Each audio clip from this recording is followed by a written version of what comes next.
সম্ভবত আগামীকালের সূর্যোদয় আর দেখতে পাবো না।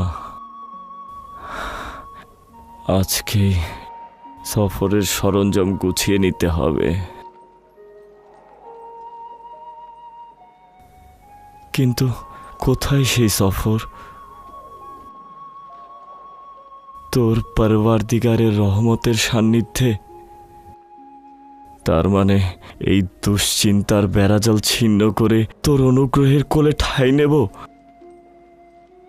হে মেহেরবান দয়ালু, জানি তুমি মহানুভবতা দেখিয়েছ, এই তুচ্ছ বান্দাকে ক্ষমা করেছ, এই বেচারাকে তোমার রহমতের ছায়াতলে ঠাঁই দিয়েছ। আমি তো আসলে নিজেকে চিনি। এই সকল দয়ার প্রতিদানে লজ্জিত হওয়া ছাড়া আর কি করতে পারি?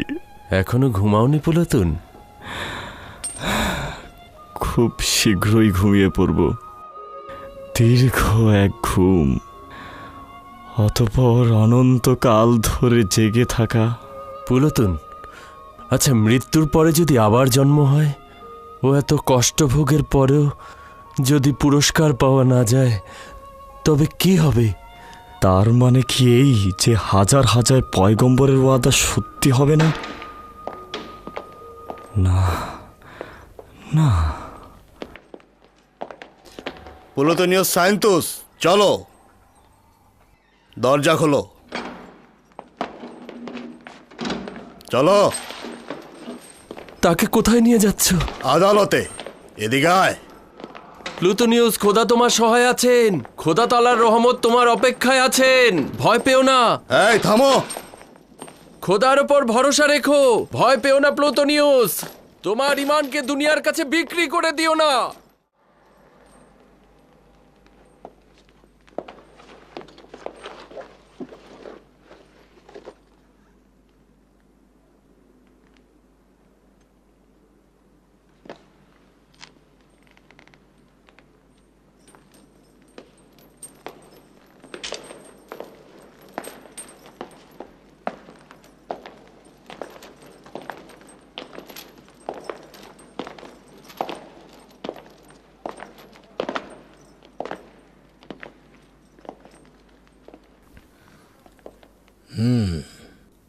প্লুটোনিয়াস সাইন্তুস।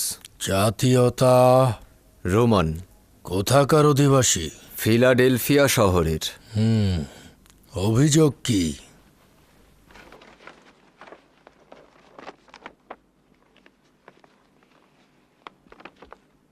প্লুটোনিয়াস সাইন্তুস, ওনার বিরুদ্ধে অভিযোগ হচ্ছে সে মহান সম্রাট হাদেরিয়ানুস ও অন্যান্য খোদাদের ভাস্কর্যের সম্মুখে তাজিম করেনি, এবং একই সাথে অভিযোগ হচ্ছে সে মহান সম্রাটের ভাস্কর্য ভাঙচুর করেছে।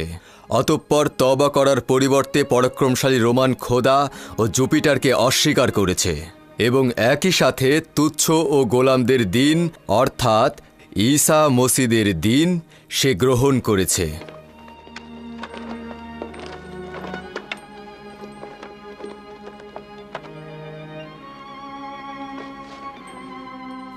অভিযোগ সত্য? জি।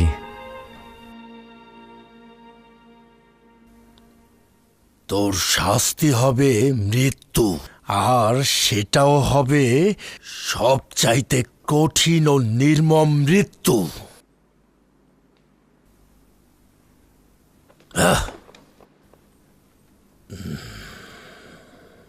অর্থাৎ তোর মৃত্যু হবে আগুনে পুড়িয়ে মৃত্যু। শুনেছি তোদের মূল হর্তাকর্তা আদুনিয়া। যদি তার কোনো খবর আমাকে দিস, তবে তোর শাস্তি কিছুটা কমিয়ে দেওয়া হবে।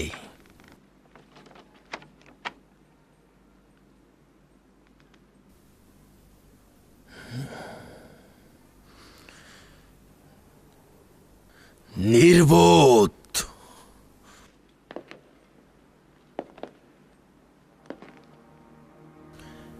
এই আদালত প্লুটোনিয়াস সাইন্তুসকে মহামান্য সম্রাটের ভাস্কর্য ভাঙার অপরাধে অপরিচিত খোদার ইবাদত এবং মহামান্য সম্রাট হাদেরনিউসের বান্দাদের মধ্যে গোলযোগ তৈরির কারণে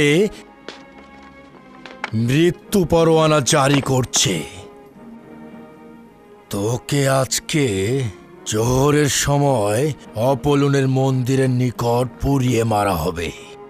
ওকে নিয়ে যাও এখান থেকে।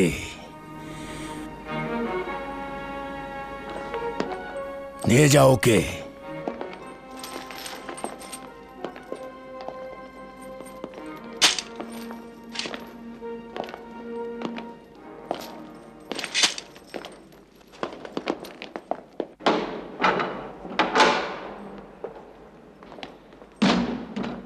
এই কারারক্ষী, এদিকে এসো, ওকে নিয়ে যাও।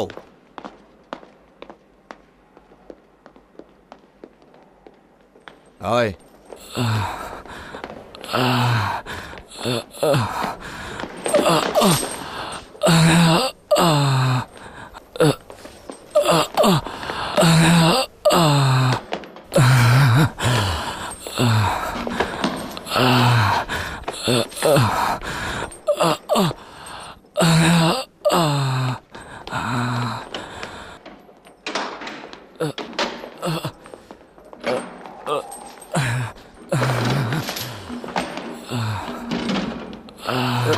প্লুটোনিয়াস, তোমার ভাগ্যে কি হলো? তোমার তোমার রায় কি হলো? আজ প্রজাপতির ন্যায় আগুনে পুড়ে মারা যাব। আগুনে? আগুনে।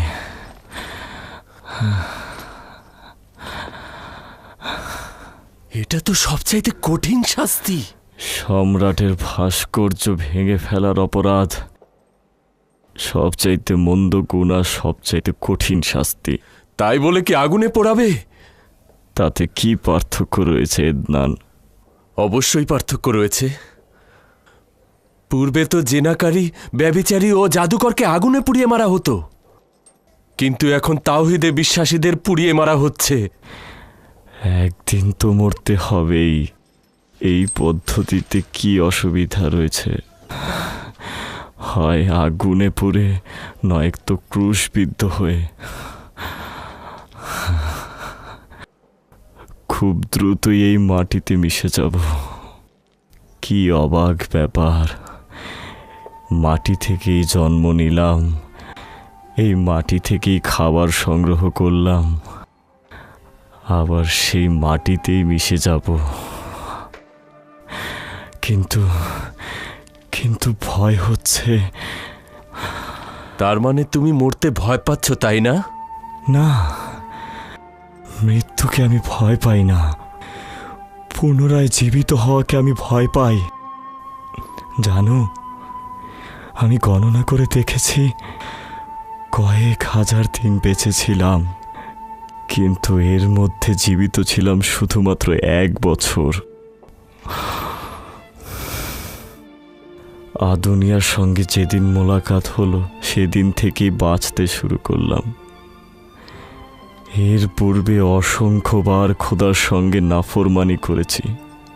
খোদার কাছে পানহা চাইছি এই হাত দ্বারা, এই চোখ দ্বারা, এই পা দ্বারা। অসংখ্য গুনাহ করেছি আমি। এই শেষ সময় জানি না খোদা আমাকে ক্ষমা করেছে কিনা। প্লুটন, চিন্তা করো না প্লুটন। তুমি এই সংক্ষিপ্ত সময়ে খোদা তাআলাকে সন্তুষ্ট করতে পেরেছ। এমনকি এখন নিজের জানের বিনিময়ে খোদা তাআলাকে সন্তুষ্ট করছো। তুমি পারবে না। দেখো, আমি তোমাকে আমার হারিয়ে দেব। সাথে তুমি পারবে না। এই অযথা চেষ্টা করতে